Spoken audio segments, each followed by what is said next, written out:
അച്ഛാ, പിണങ്ങിയിരിക്കണോ? ഞാൻ പണിയാൻ നിനക്കെന്താ? നിനക്ക് ഇംഗ്ലണ്ടിൽ പോകുന്നതല്ലേ വലിയ കാര്യം. ദേ ഇങ്ങോട്ട് നോക്കിയേ.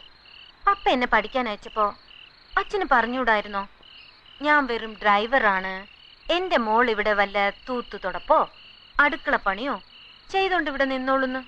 അതിപ്പോ എല്ലാ തന്തമാർക്കും തോന്നില്ലേ മക്കള് പഠിച്ച് നന്നാവണമെന്ന്? അതിനല്ലേ ഞാൻ പോകുന്നത്. 3 വർഷം പഠിച്ച് വലുതായി മിടുക്കിയായി അച്ഛന്റെ അടുത്തേക്ക് തന്നെ തിരിച്ചു വരാൻ. പിന്നെ ഞാൻ അച്ഛന്റെ കൂടെ തന്നെയാ. ഞാൻ വേഗം വരും. പക്ഷേ ഒരു കാര്യം, നീ സായിപ്പിനോട് മിണ്ടാനും പിടിക്കാനും ഒന്നും പോണ്ട. ഇല്ല, എനിക്കറിയാം, ഉമ്മ തരും. ആ അത് തന്നെയാ. പിന്നെ പപ്പയോടും വല്യമ്മയോടും മറ്റെല്ലാവരോടും പ്രത്യേക അനുഗ്രഹം വാങ്ങണം. പോകും മുമ്പ് ആ ആൽഫിയെ കൂടെ ഒന്ന് കാണണം എന്നുണ്ടായിരുന്നു. എന്തിന്?